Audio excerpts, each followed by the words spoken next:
So yes, where was I? So yes, that was part of a course in my life when I was looking at Eastern philosophy and psychology, which I did a 5-year training with the Free Amsterdam University. And prior to that, yeah, lots of other stuff.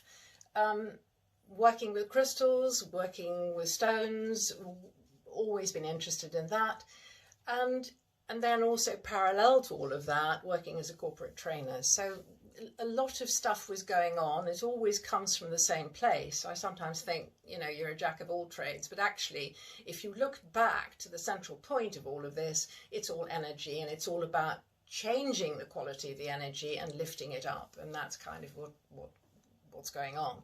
Currently, I work as a spiritual coach and mentor, Reiki when I can, workshops and courses, and then also I do a monthly numerology forecast on Facebook, which is free, so feel free to friend me if you want that. And then I also work with sound, because I started off learning sound and voice at the Guildhall School of Music and Drama, so that's kind of my get in, and the rest came from there. So that gives you a bit of my background and why I'm talking to you about what I'm talking to you about. So, the energies of 2021. I think I asked everybody in the blurb I sent to have a paper and a pen or a pad, not necessarily for writing a lot, but just because I'd like you to just jot down the year number, so 2021, because when I'm referring to things, you will notice how I go, and it saves me having to explain too much. In numerology, there are a few rules, so it's kind of important to get those out of the way. So let me first start that every number, irrespective of how many digits it has, always has a 1 in it, because if there isn't a 1, the rest doesn't follow. So the energy of a 1 is like a sort of base chakra, and indeed it does link to that, but it always has that in it. So the second thing is that you read numerology, you need the energy of numbers from right to left. Normally we read or we write from left to right, but with reading energy, you go the other way. And you do that because the end of a number, the last thing you write when it's more than 1, relates to soul energy. So it has a much finer, higher vibration, but it does urge you, and it urges your path. So it's equally important, it's just a different frequency. Okay, something else. Any number that's repeated in a number you look at, pay attention to, because it's important. It's telling you this is really important. It's an emphasis. So look out for it. Something else that most people know is that numerology is about reduction, reducing numbers to a single number. What is not often understood is that the single number that you end up with is a little bit like a cake. It's a bit like maybe a Christmas cake, and you see it from the outside as a shape and a colour, and you know, you take stock of it in your head and you look at it, but you don't really know what's in there. And so it's very easy to say, oh, it's a Christmas cake, but you forget that it has almonds and it's had, you know, cherries steeped in brandy for 10 months or whatever. It's had all these different ingredients put in, which is what makes the flavour of the cake, what gives it its quality and consistency. So it's really important to not just look at a number that you've reduced, oh, it's only, as I heard the other day somebody say to me, it's, oh, this year is only a 5. Well, yeah, but and then some, because the 5 symbolises the cake shape and form and colour, but it does not tell you what the ingredients are. And it's the ingredients that will make you want to eat it or not. So, something else, and finally, numerology is never predictive. and certainly not esoteric numerology, which is my bag. It only offers options. It offers you suggestions. It suggests the course that an energy will flow towards or away from or go to. But it is not going to tell you what to do. That is your choice. So, as I said, we start from the right side of the number, and we start therefore with a 1. Now the 1 is in this position of soul energy of the year. A 1 necessarily, the base chakra, yes, but it's to do with survival. It's to do with the masculine element, air, and the mind. It is also known as the ray of will and power. And because of its mind connection, it has all those connections that we conjure with the mind. It has fear and worry and anger and ego on one side, but on the other side, of course, when you lift it up, it has insight, intuition, divine mind, superconscious. So it has all those possibilities. The 1 also is the power. It is known in numerology as the Big Bang, because as I said before, without 1, no other number can be. So it has to have a huge amount of oomph to it, a huge amount of power, in order to stoke and progress all the other numbers that come forth from it. And so, like I say, Big Bang. So in terms of what that symbolizes, it's a power of focus, a power of singularity, because it's 1. It's very much alone, all 1. It's one-pointed, it's intense, and it amplifies. And there's a huge, great blast connected to this 1 at this particular frequency. Because the frequency is fine, all of these things go faster, go quicker, make more impact. And there is a hint of volatility that has come since we have moved from 2020 to 2021. It's much more volatile. And you will have found that already in that cusp period, which is really, reasonably speaking, from about October onwards, that it ramps up. November, certainly, December for sure, that then comes in. And so therefore, we find that that's something you need to keep in mind. So, on a physical level, a 1, could you mute please, people? Thank you. On a physical level, we're talking blood, iron levels, and very much part of the first chakra, the ability to assimilate, retain and release. Now, whether that is the organs of elimination or whether that is at the emotional and the mental state, it's a question of being able to let go of what is no longer necessary because you've absorbed what you need from it. Not letting go because you're fearful, but letting go in the fullness of time, having completed the process. So that is very important as well. So that's the first number we look at. And now we move gently from the 1, we're going to the 2, which is the next number, which is part of the 21. The 2 relates, of course, to the sacral, because it's the second chakra. It's a feminine impulse, it's water, it's emotion. But it's also, if you look at it, it's 100% up on the 1 that came before. It's expanded its energy by 100%. 100% in addition is 2. So that's the first thing. But also a 2 can be divided. A 2 creates and brings to the table polarity and duality. And the choice to split or come together. And again, because this is in the position of the second number coming from right to left, it still relates to that soul urge, the soul energy. Much finer than the 2 will happen further down the line, which is the physical level. So we're looking at the possibility of single consciousness, i.e. me, mine, or unity consciousness, community consciousness, us, them.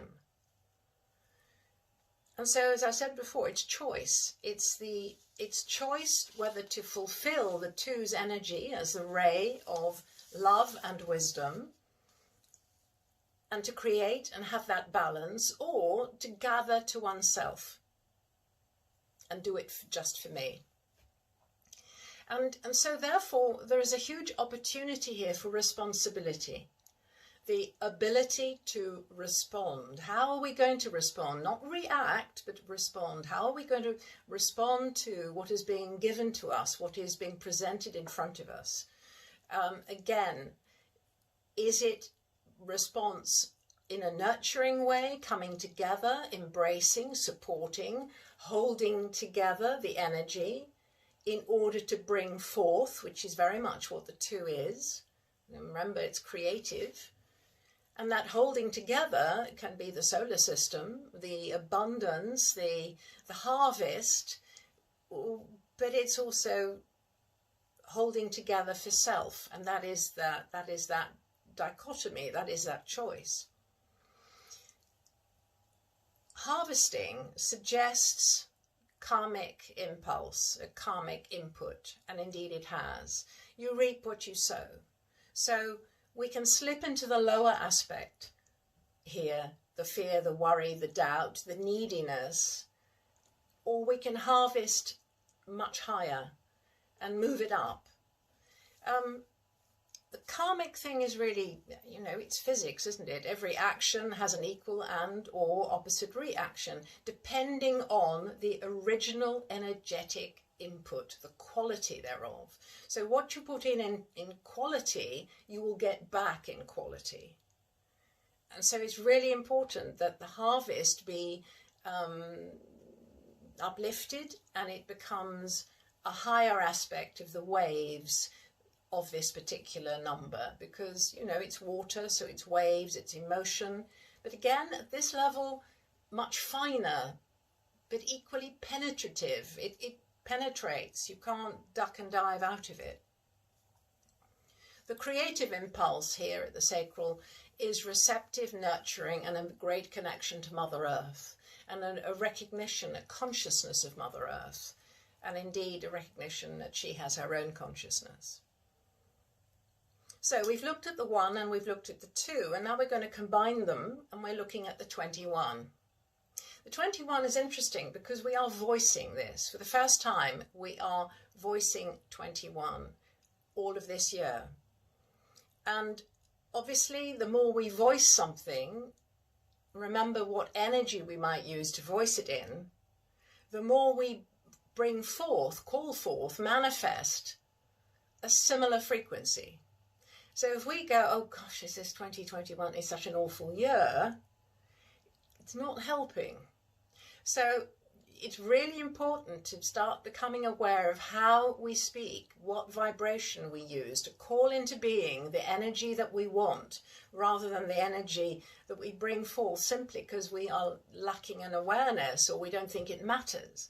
It's really important that we do.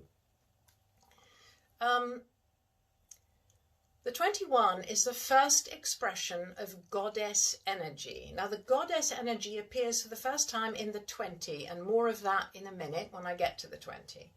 But as the first expression, as the 21, it is sensitive. When I say first expression, I mean, therefore, it's a little bit like somebody who's just had a promotion and they've been given this job, but they haven't really had all of their training yet. They've started a bit of the training, but they haven't quite finished it yet. So they're quite competent in some bits, but not really very competent in others. And that's really what the 21 energy is. It's more competent than the 20, but it hasn't quite, got its confidence about it yet.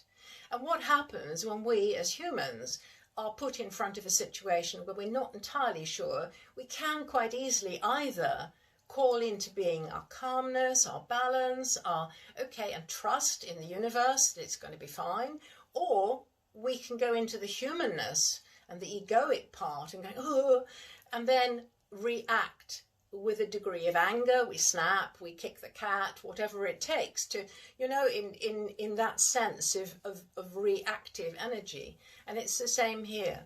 So this first expression, this 21, is super sensitive, and it can go into self-pity. It certainly goes into fear.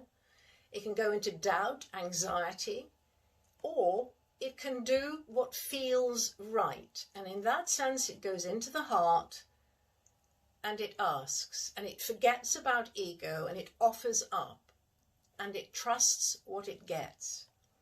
And so we're looking here at, do we work for the self, or do we work for the wider community and the cosmic galactic aspects of that? So the 1 we've done, the 2 we've done, the 21 we've done. Now we're going to look at the combination of the 2 plus the 1, which makes a 3. Again, you know, it's an ingredient in this cake, and it's a very important one.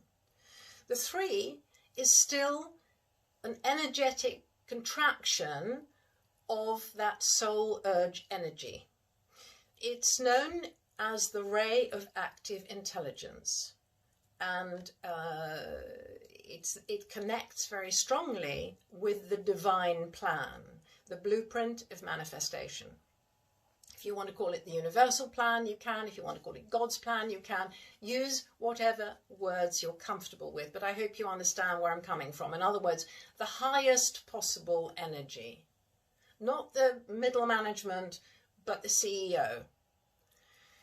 So this divine plan is symbolized, the 3, by a figure, and it has been like this since forever. It's the ancient equilateral triangle. So a horizontal line at the bottom, and then 2 equal lines going up to a point at the top, which has equal, or more or less equal if you're doing it with on your pad. It's more or less equal. So you've got that shape like that, and then that like that. Okay. Now, that symbolizes the 3, and what it symbolizes, the left corner at the bottom of the horizontal line is the conscious mind.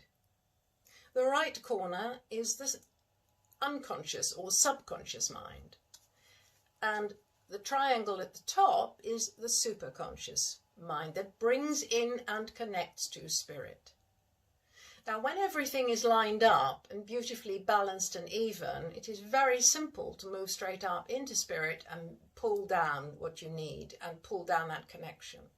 But if it's in any way wonky, if the sides are a bit sort of, you know, sideways like that or that way, then there is no straight connection up. And thus, it's left brain and right brain connecting, whole brain thinking, whole brain connection to spiritual brain, to spiritual being. Because, why is this important? Because the deeper we can bring spirit into matter, the stronger it will hold. If we just kind of froth it around and it's just icing on the cake, to use the cake again, it's not going to stick. It's, you know, you're going to forget it really quickly. So it's something you've really got to pull in on a daily, hourly, minute by minute basis. That connection is really important. And it really is the responsibility of the individual, how they respond, again, ability to respond for themselves, with the understanding that what you do for self will benefit the collective. How does it work? Well, when you've got yourself in balance and you're pulling down and you're filling your being and your aura with that connection and that light, that then enables that light to travel and move into the light and move into the auras of others, if that is appropriate and if that aligns with divine will and purpose. Some people will say to me, well, you know, what about protection? Well, I have, as those of you who work with me know, I have this thing about protection. If you're connected to light, you don't need protection because the light protects. It's a little bit like, you know, you go into a dark room and you strike a match. Who's going to win? The darkness or the match? The light. So it's kind of explanatory. If your light is strong enough and authentic enough and sincere enough, that's all you need. And that then can become the way that you can help the collective, because what we do has that ripple effect. And it can help break down people's fears and people's doubts and generally help uplift them, even just their spirit, just their mood. If you are calm and balanced and a sense of humor and you know all the stuff. So it's very important for group energy to have this uplift and to have this calmness, and it's really, as I say, it's vital. Okay, so we've done the 21 into the 3, and now we're going to the next digit, which is the 0. And the 0 in numerology is known as the lens, because as it of itself, a 0 has no value. It's 0. It's nothing. It's no thing. So, but what does a lens do? Well, think of your glasses, think of your contact lenses. It sharpens up your vision. It reduces, it makes you see better. Or if you've got the wrong lens in, it makes you see worse. So it will affect your vision. It will affect the clarity of what is being shown to it. Amplification, amplifying this perspective, and also the highlighting what you need to look at, what needs to be considered. It sharpens all other energies, all previous energies, I should say, because what in the trajectory of moving from right to left, those two, in fact 3 other numbers we've just talked about, so the 1, the 2, the 21 and the 3, 4 other numbers, have to go through that lens. Their qualities have to travel through the lens in order to get to the 2 at the start of 2021. That is the first 2 we meet, and it's the physicality of that 2 at the beginning that gets infected, or how can I put it? Yes, it gets given additional information from all the rest of it that comes through this lens.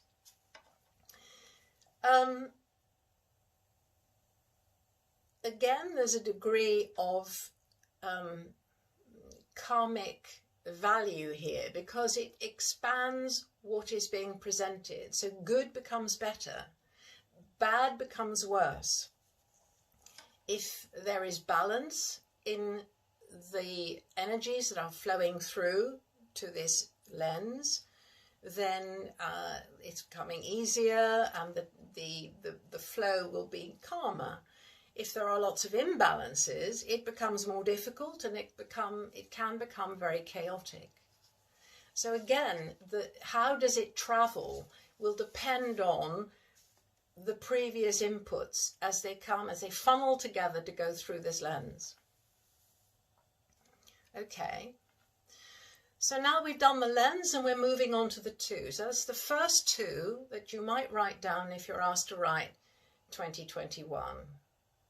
And the 2, the first number that you write, is placed at the physical and the material level. It's very 3D, it's very 3-dimensional, it's very mundane, it's very feet on the ground, and as a result it has a much slower vibration at this position. It hasn't got that fast light frequency, that ability to cut through stuff, the other end of the scale that we talked about, the soul energy.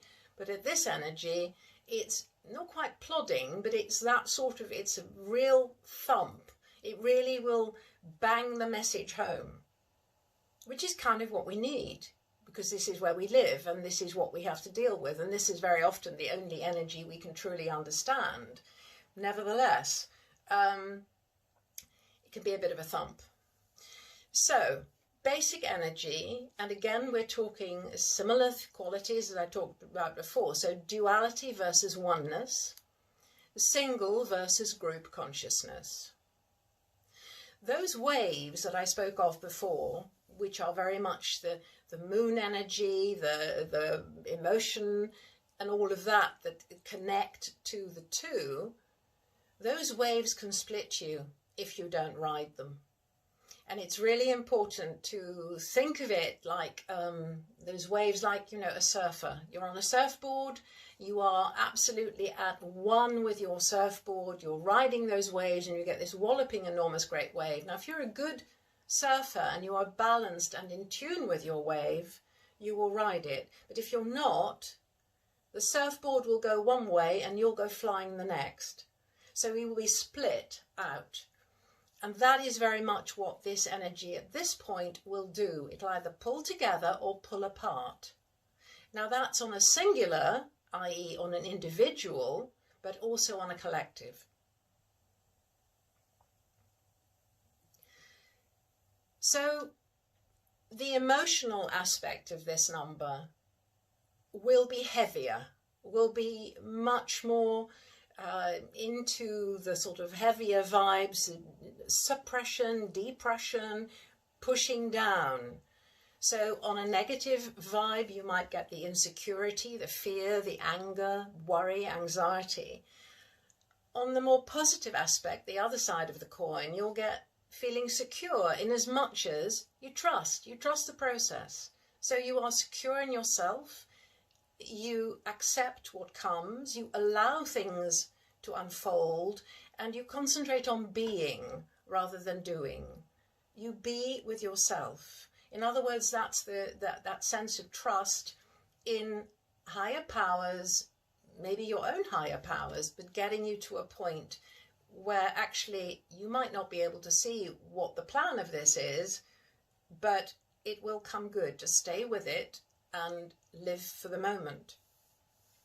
And so it's really important not to speculate, not to go down the I wonder if, because ego is great at that. It can produce all sorts of, you know, wonderful illusionary things based on, of course, past experience. So it might be this and it might be that. And then suddenly you're in a funnel and you go down it and you get lost. So as much as possible, stay in the now.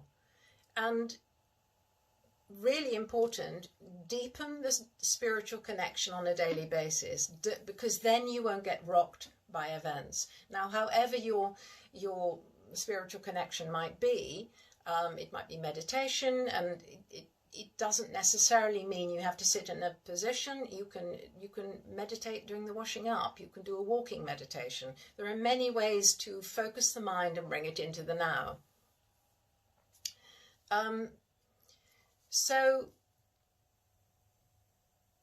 But if you find it really, really hard, then what you might try doing is using gratitude, saying thank you.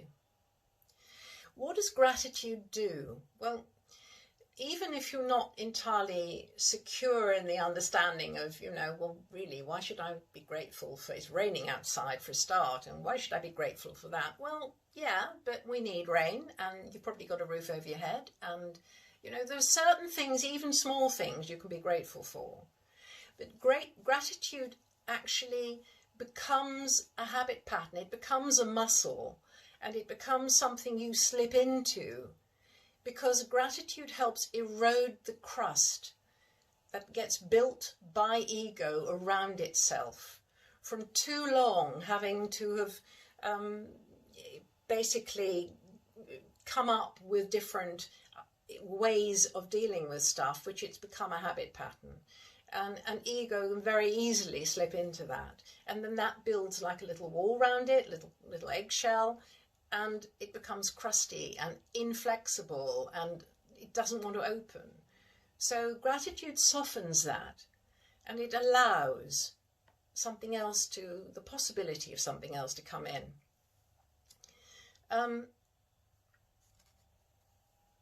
So yeah, that helps. Something else that helps, and particularly when you've got a mind, and in particular perhaps if you are somebody, and I think quite a few of us have been suffering this recently, where perhaps you wake up at 3 a.m. and then you can't get back to sleep again, and you think, oh, you know, really? And then, you know, you lie there because you know your body needs the rest and you probably don't want to get up because whatever, but you know, the old mind's going, and you might try different modalities of whatever, you know, but somehow it's not really working for you. So try humor. go for humor, even if you can, if you can access, if you share your bed, then, and if you're the only one awake, then, use your iPad or your iPod or your phone and some kind of hearing extensions or whatever, and plug yourself into something that will make you laugh. So whether that's, I don't know, radio or whatever, YouTube, whatever you fancy, but have something that really produces a belly laugh, because it's really important. Because what that does, it stops the mind from rationing, because we are, rational thinkers on that sort of left brain. We parcel information up and project it forward based on old patterns, and then that rations to 1 to 2 to 3. So if this happens, then that will happen, and that, and we go down that little road, and before we know where we are, we've painted a picture of doom and gloom, and then we react to that. We worry about it, and we get anxious about it. And basically, you create your fear and then you fear it. I think it was Henry Ford who said it to start with. But, that is something we all do, and we all have the potential of doing, but it's a choice. If you use humour takes a spoke and sticks it in that wheel, and everything comes to a grinding halt. It buys you space. And in that space, you can regroup, you can neutralise your mind, and you can start again. You can stop going down that trail of panic and fear and worry. Okay, so we've done those numbers. We're now looking at the 2 and the lens, the 20. I mentioned before that 20 is the entrance of the goddess energy. And again, we have talked that up since last year. Last year, 2020, we had 2 of them, so double trouble, as I think we probably all recognise. The 20 came from the 19. Originally, the year before that, it was 2019. And we still had that semblance of balance from the masculine, because the prefix of a 1 in front of something will indicate a more masculine, a more singular. The 2 is the double, the community, the group. And having spoken it, of course, we spoke it into being, really, that 20, from 2010 onwards. Prior to the year 2010, we were talking about 2008, 2009. We didn't really say 2009. So suddenly at 2010, we spoke it, and we spoke it out, and we'll be continuing to speak it for a little while. It's bringing into being that basic, at the physical material 3D level, the mundane goddess energy, which isn't mundane at all. We've moved up from 1 to 9 is the first spiral of numbers, 10 to 19 is the second, 20 to 29 is the third. So we're already in a third spiral, a third dimension possibility.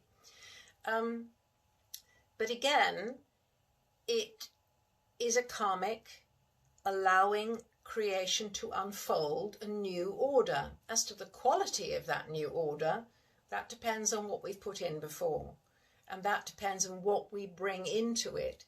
Certainly the possibilities are there for uplift, because again, as I said, you move from the 1 to the 2, so the uplift is there into a new orbit. That's all very much part of a 20 energy. Uplifting into a new orbit usually means you go faster, and so there's an increase of speed, an increase of just an energetic sense of time moving and changing, but also that we are sometimes feeling a little bit dizzy with it all. And some people have complained of vertigo really from last year onwards. This sort of instability, while all this recalibration takes place, there is an instability that can come out where we feel unstable, and we can get overwhelmed by it. Because we're really walking between two worlds at the minute with this 20 in that position and with the 21 energy coming through the lens and joining. All of that is very sort of up and down and very wavy again. How do we get through it? Well, to survive it, we have to be real. We have to be authentic. There can be nothing untruthful around anymore.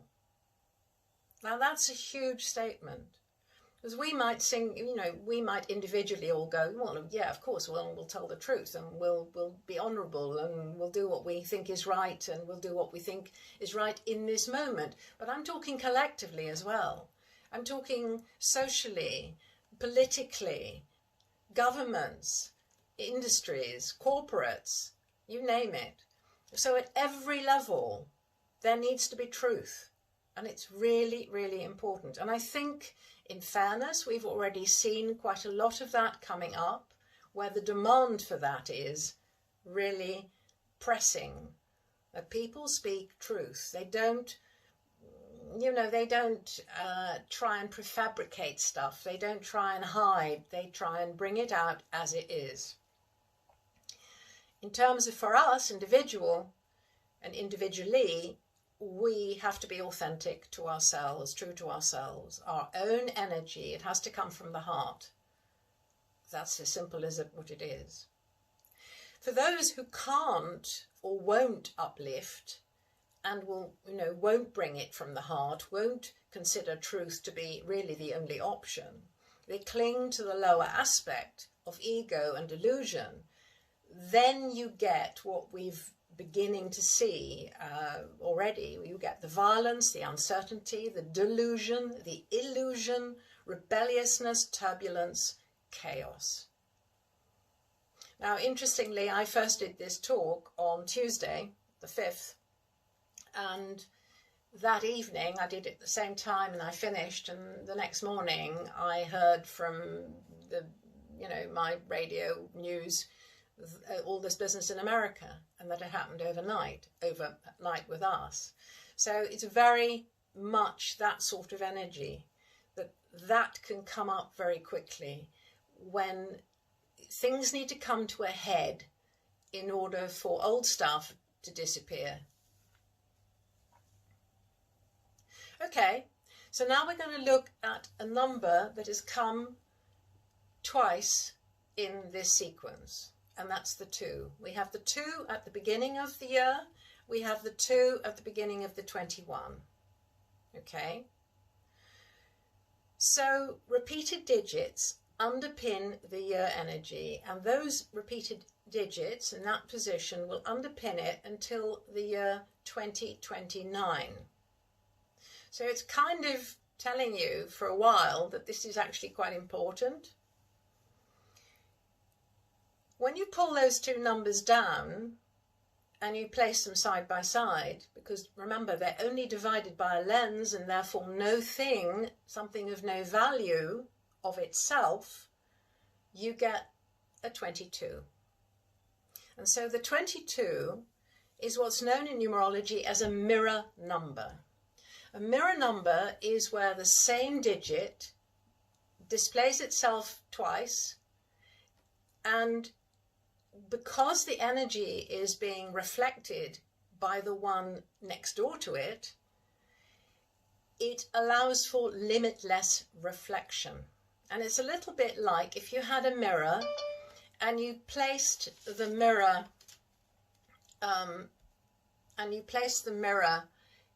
opposite another mirror facing it, then you would get, if you looked in, you would get this unending reflection of yourself. It would look like you went on to eternity.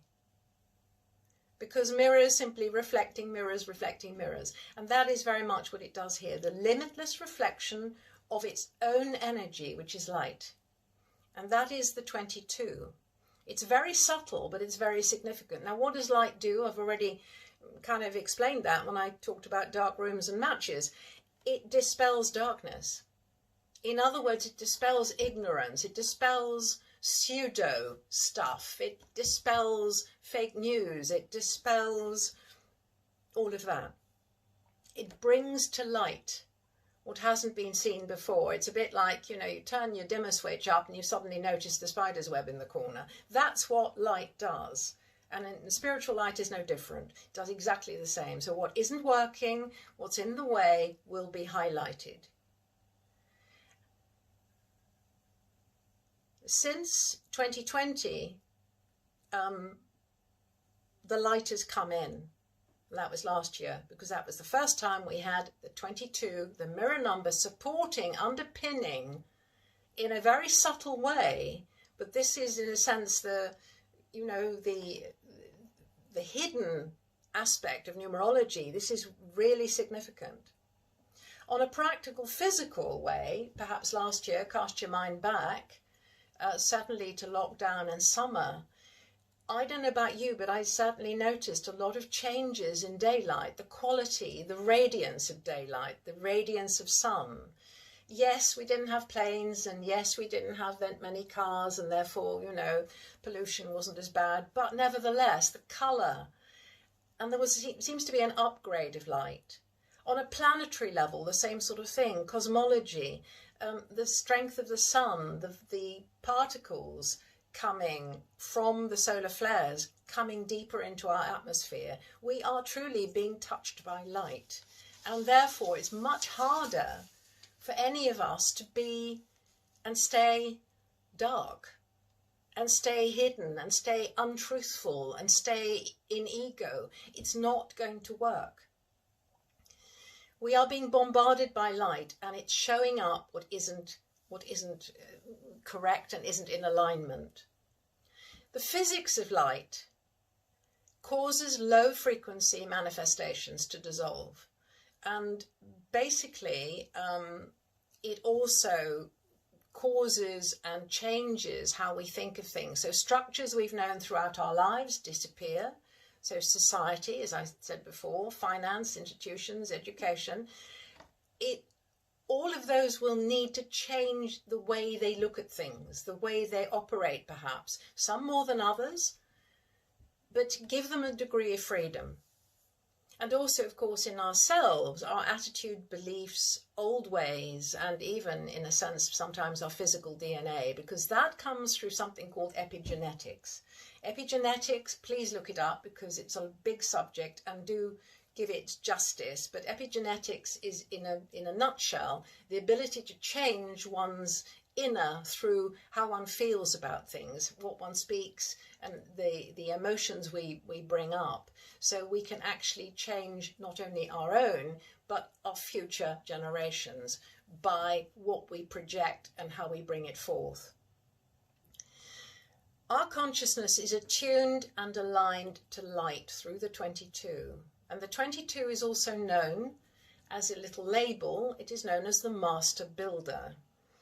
It builds through and into spirit, into the spiritual energy. And so the 22 is touched by divine inspiration. Think Michelangelo, think Leonardo da Vinci.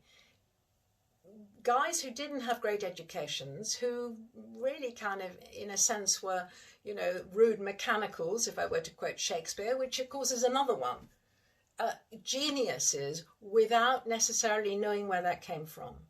Touched by divine inspiration, taken to another level, transformative. And the Master Builder energy of 22 is full of creativity, an architect of the new, transforming that what was, and shifting timeline, shifting, making things elastic so things lose their rigidity. And it gives you that chance to remold and restructure. When you look at a 22 and you reduce a 22, it is, I was going to say bad manners to reduce a mirror number, but what you do when you reduce a mirror number, you tend to get a sort of a fairly negative impulse of that. But in this instance, it's quite useful because it actually chimes with the final total number that we'll come to in a moment. So reduction of 2 plus 2 is 4. Normally, that's the ray of purity and harmony. And in the lower level consciousness, it is very much to do with rigidity, controlling behavior, managed situations, be they fabricated or not, conformity, rules, regulations. And the reason I've struck on this is because it is now directly shot out of the water by the total year number. And the total year number is 20 plus 21, which is 41. And so here we get the 1 again, because you start on the right and you move to the left. The 1 here comes from that soul urge. Now it's a lesser soul urge than the one we looked at in 2021, because there we had 4 digits, here we only have 2. There's a little nearer to the physicality, but nevertheless it has that higher quality. So it's now got to shatter all those old constraints and all those old patterns and those old templates and traditions and structures. Of the 4, they're going to be blown out of the water by this 1. And the 41 tells us that everything that doesn't like, in inverted commas, light, will crumble, has to go. If there is resistance, the resistance will bring friction. And so the friction in itself will then have the potential, if that is how it comes, to create a perfect storm. Shaken up, stood on its head, conflict, turbulence. I would suggest that we will certainly are experiencing that now, and will probably, you know, it will carry on for a bit of this year, certainly. I tend not to do month-by-month forecasts on these. I do those as they come. So as I said to you before, if you're interested in that, contact me on Facebook, and then you have a free access to the month energy on the 1st of each month. But certainly I would say first 3, 4, 5, even 6 months perhaps. It's going to take a while.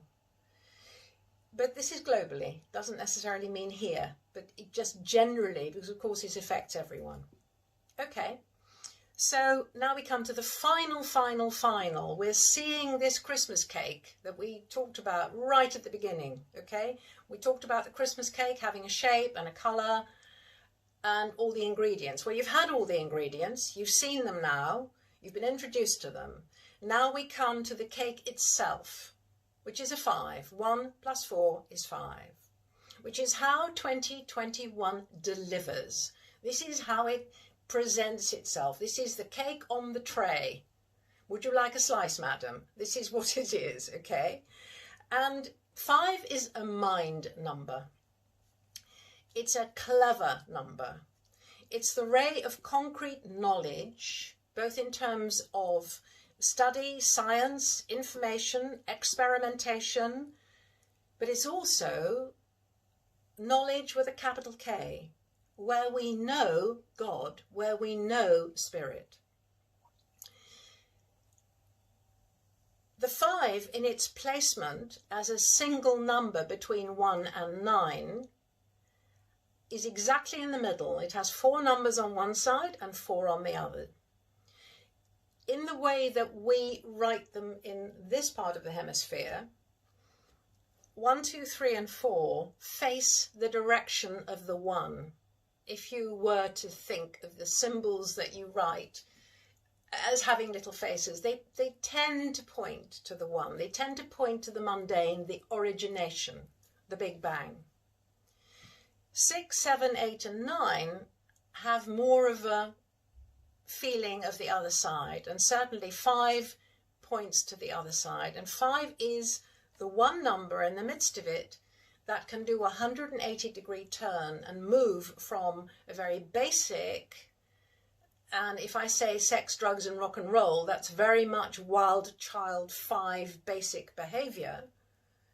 So very undisciplined, very stormy, very out of the box, very, I want to do it, I want to experiment, I won't be told, doesn't like authority, doesn't like rules and regulations, very contradictory, very kind of teenagery in a sense, without trying to upset too many teenagers, but you know what I'm saying. It's that sort of energy versus this wonderful ability to know spirit through self-expression.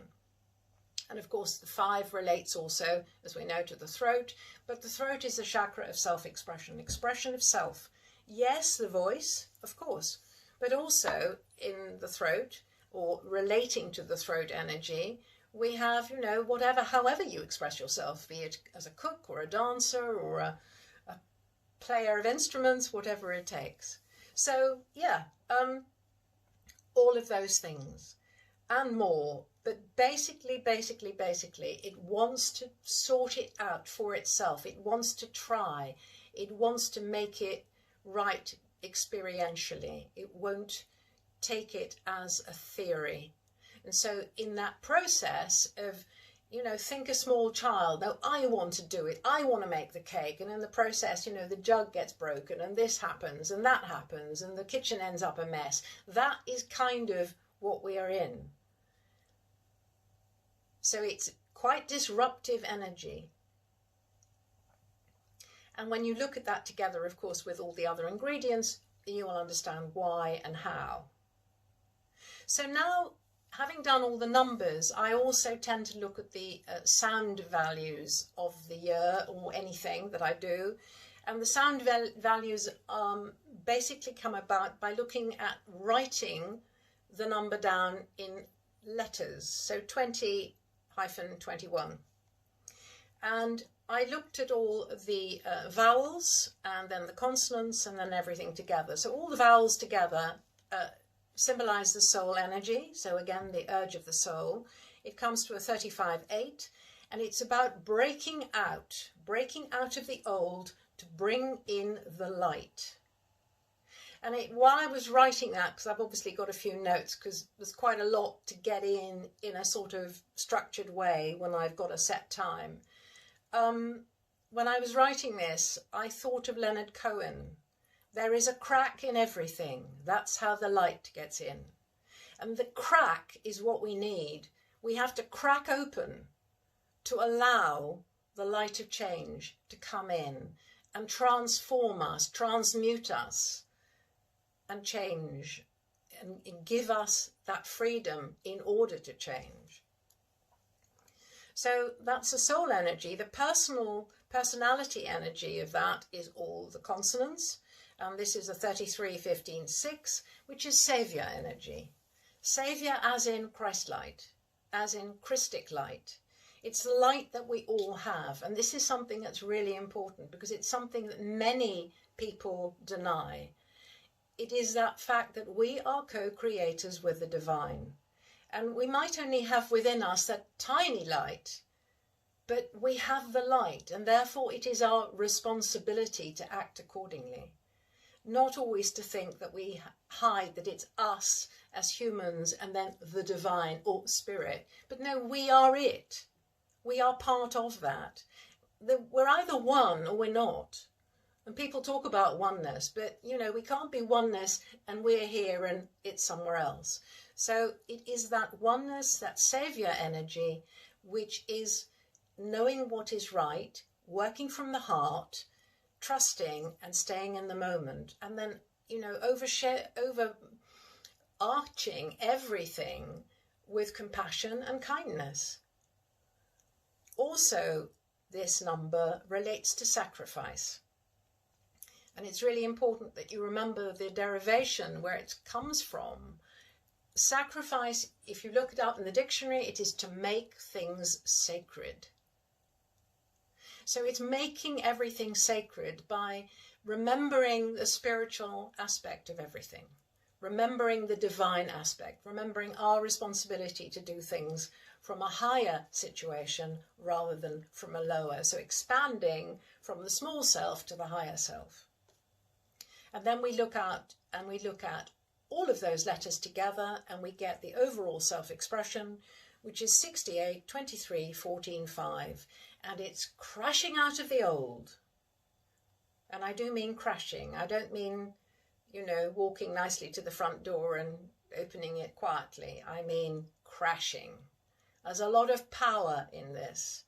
It takes a lot of it needs power in order to make that crack, crashing out of the old in order to morph into freedom. The freedom we need to become something new, whether it's on a physical level, mental, emotional level, whether it's on a political level, we need to bring in new things. And so the bottom line of this really is, it's about our own responsibility to connect and to embody light. And if we do that, that will keep us in the right alignment and keep us from feeling too rocked by what's going on. And having said that, I put together some activations because I really think it's important, besides lots of words speaking those at you, and I noticed very thankfully that you've taken some notes, some people, but you know, it's really important to give it activations. Now previously, in previous years, I would usually use my gongs because I'm a gong player, so I do that, but this is not really appropriate this year. And it's also really important that you have something that relates to what you are, what you have, and we all have a body. And so I've used the activations reminders so that you can use your own body. So maybe if you just will do this, and then I'll do questions after. But if you just like to put everything down for a minute and just make yourself comfortable. If possible, have your hands on your knees or your lap, palm upwards, please, in the position, the mudra, to accept. Accepting with trust anything that comes.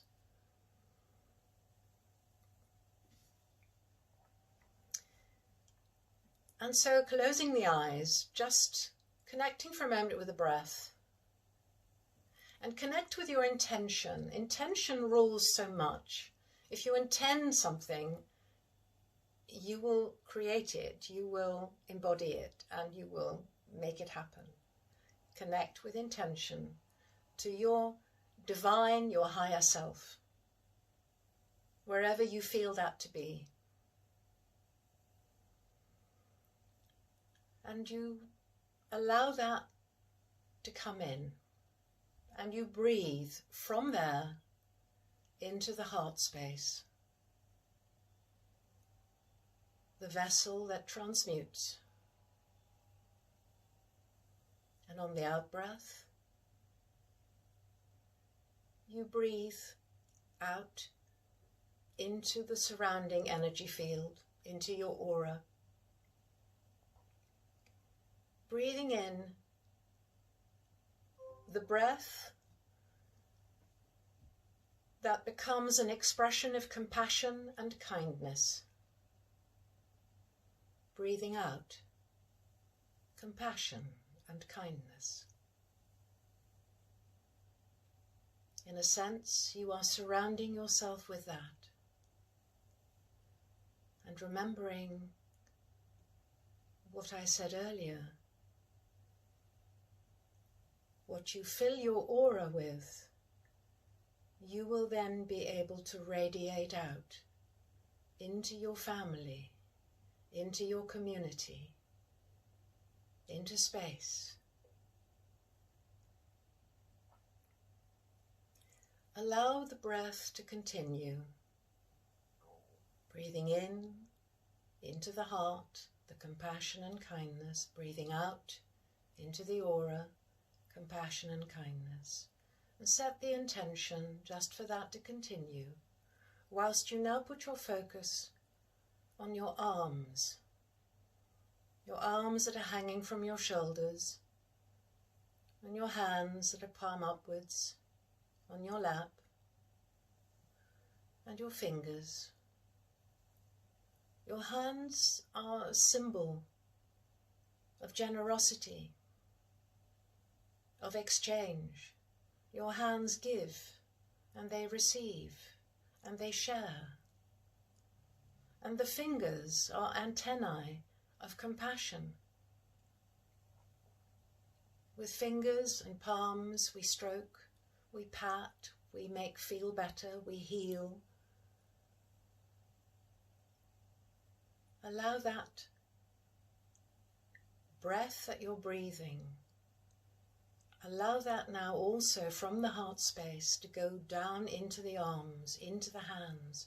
Really focus on that and notice how the arms are softening, the hands are softening, the fingers soften. It's very important the fingers are allowed to relax, because so often fingers are great stress collectors. We sometimes, without being conscious of it, we will move them, we will pick, we will twitch, we will fiddle. And every time we do that, we keep that stress locked in. So allow the fingers to let go. Let them relax. And maybe just give them some gratitude. Set the gratitude intention for their help, because we use them so much. The breath is still coming in. The flame is still coming into the heart. The compassion and kindness are being breathed in and breathed through and out into the aura and into the arms. And now we move it down with the attention into the legs. And the legs and the feet and the toes. Allow that breath to breathe in there as well. Feel your legs relax. Your feet connect loosely but firmly to the floor. And the toes. And again, we focus often in meditation to the feet as helping us to ground, but perhaps less often to the toes.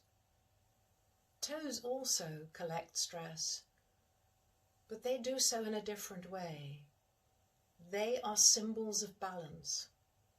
Without toes, we would find it really hard to walk as freely as we do. So their stress is very necessary, but allow it to be a joyous, a joyful stress. They help us balance, they help us walk, they help us skip and run. Help them by walking barefoot as much as you can. Trust in the love of the earth to allow that process. And whilst you might not want to do that right now, but certainly you could do it in your home, barefoot, and observe how the toes splay and how they grip and how they allow you to turn quickly and be nimble and give them thanks.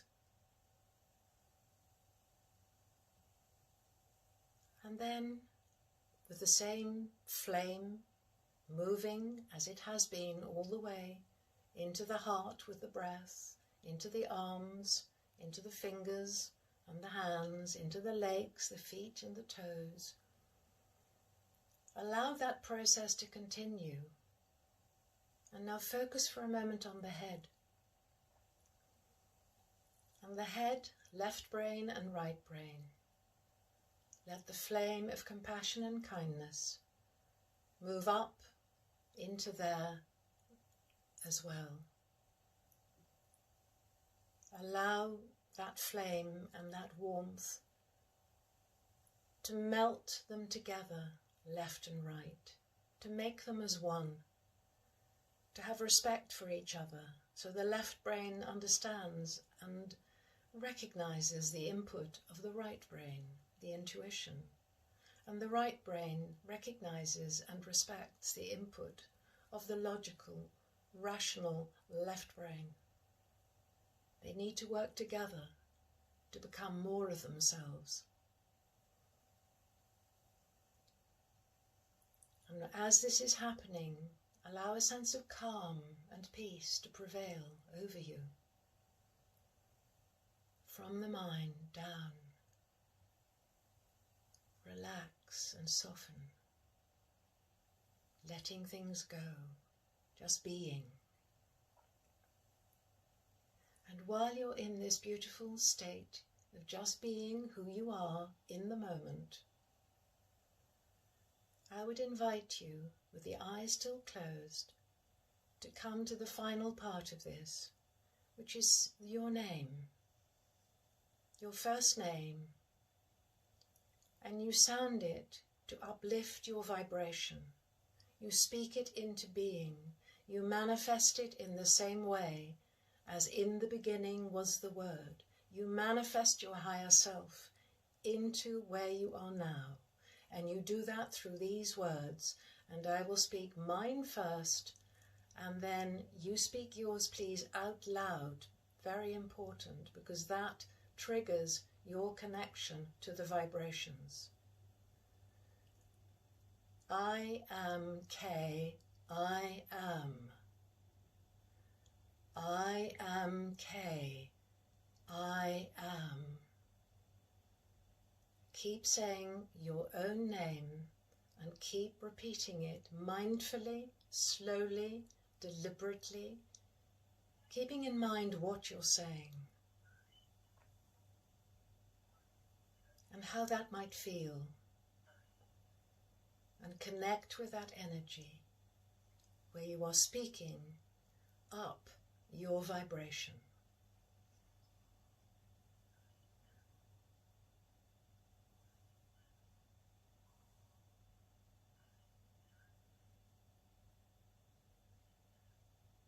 In your own time, when you feel you've done enough, feel free now to come back into your body.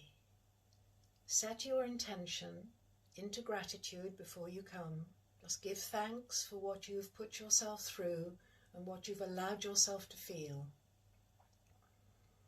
And also set the intention that parts of this will be remembered. When you need it, it will be there for you to take and use to keep yourself in the now and keep your energy up. And then, when you're ready, bring yourself back into your body, into your room, into your space, opening the eyes when you're ready and having a drink of water.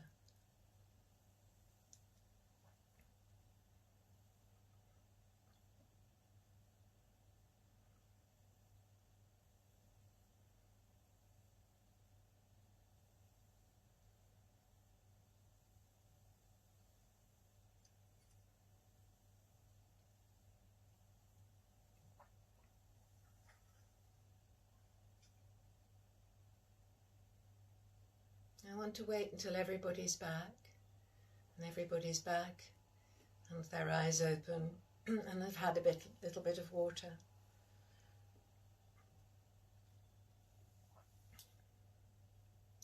And so now if you want to unmute yourself, start again. If you have any questions, feel free to ask them. If you have anything you want to ask, put up a hand so I can see, and then unmute yourself, please. And I'll do my best.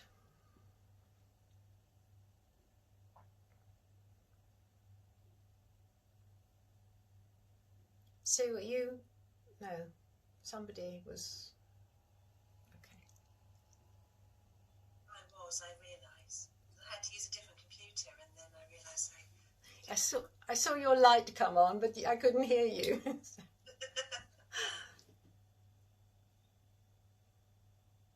What's your question?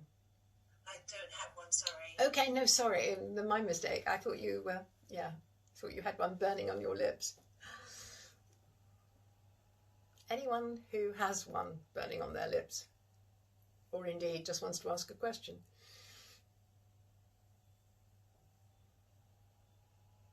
Yes, Cherry.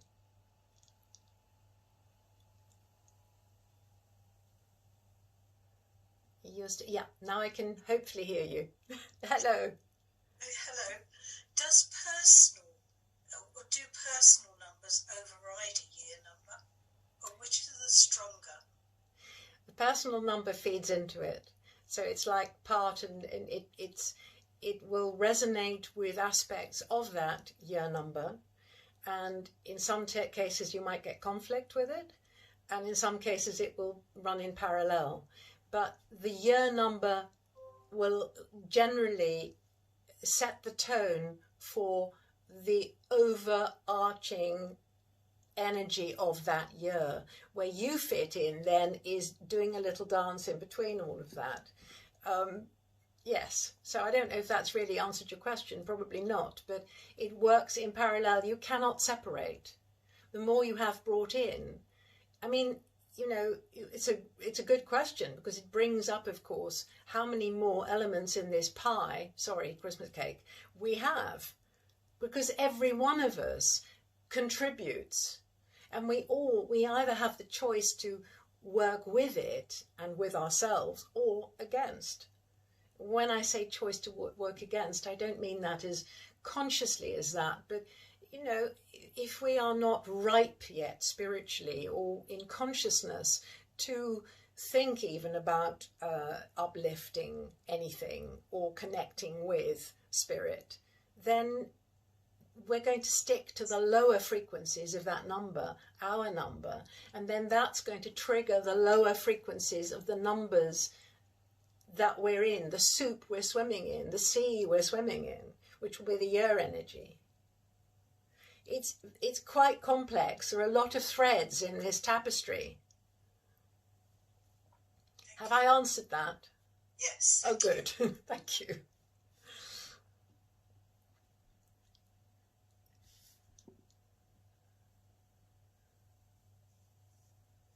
Hi, Gemma.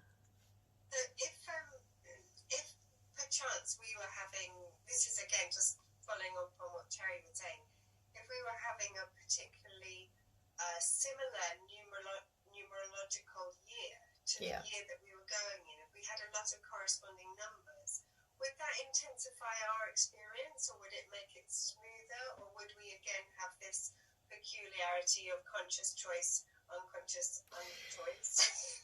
It would make it more important that you chose the alignment, because your numbers, your personal numbers, are aligning with the year numbers. Therefore, if you step away from, if you choose the other side of the coin, for want of a better word, you are actively contradicting your own path, because your path is chugging along with the path of the year. Thank you. That's useful. Yeah. Brilliant. Anyone else? So how do we work out what our number is for the year ahead? That's a whole different ballpark and a whole different workshop. Sorry, I do numerological forecasts for people, but it takes me about 4 or 5 hours to set one up, and then I do a one-to-one across Zoom or whatever. But yes, it's not something I can just off the top of my head, because there's so many ingredients. There's so much. It's not that simple. And anyone that tells you it is, no. What's used as the basis? Is it your name or your birth date? Your date of birth and your name on your birth certificate. Okay, thank you. That's fine. Anyone else? Say again. Yes, go for it. I thought you were sort of groping at something. It's finding the right button. I know. I know I've done the numerology course with you, Kay, but it was so long ago. I know. I've forgotten most of it. So if you just mentioned there that it's the name that was given on your birth certificate, what consequence has it then if for people who change their names? I know a woman, when I had the shop, and she just always seemed to be changing her name for the next spiritual rebirth, who she was. And I wondered what that implication had. Well, your name as it appears on the birth certificate delivers packages of energy related to that name. When you change, unfortunately people don't realize this, but you add to your backpack. You don't just have one suitcase, which was the one you had on your birth certificate. You've now got 2. And people sort of say, oh, but I don't like my name. You have to work your name. You can't take away from that. So at some level or other, you will always come into the opportunity, you'll be given the gift to work your name, even if you're not calling yourself by that.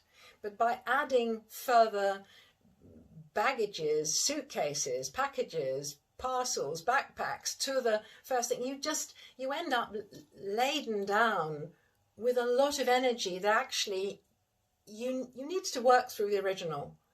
It's a bit like saying my sole purpose is this, but I don't really want to do that this time. I want to do something else. But it's still what you have to do.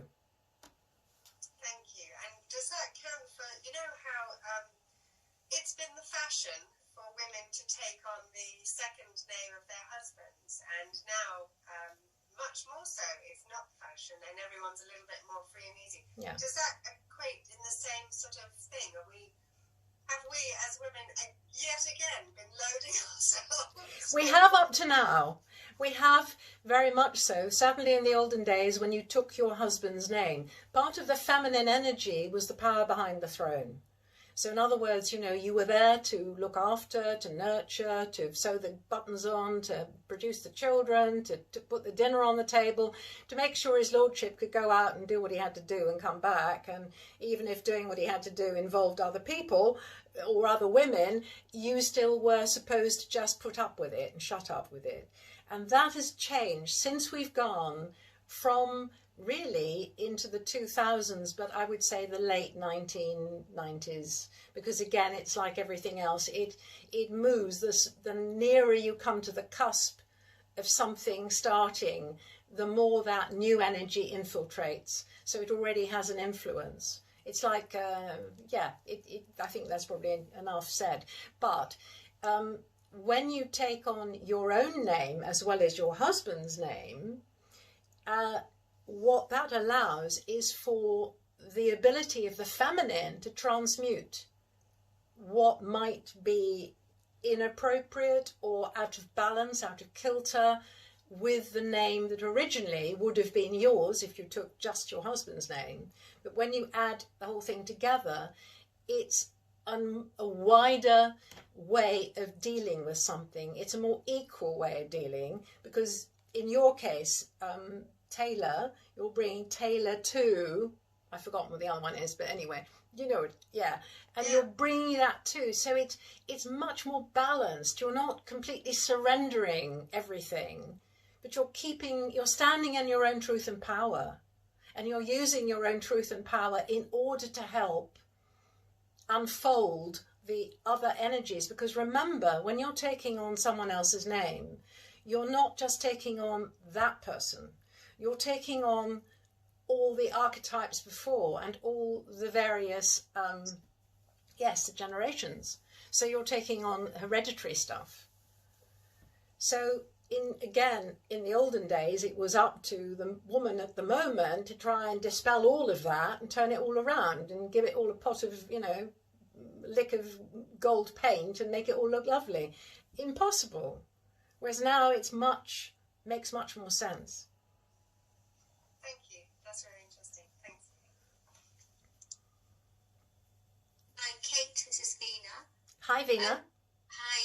That was really interesting. A couple of questions, really. The first one regarding names.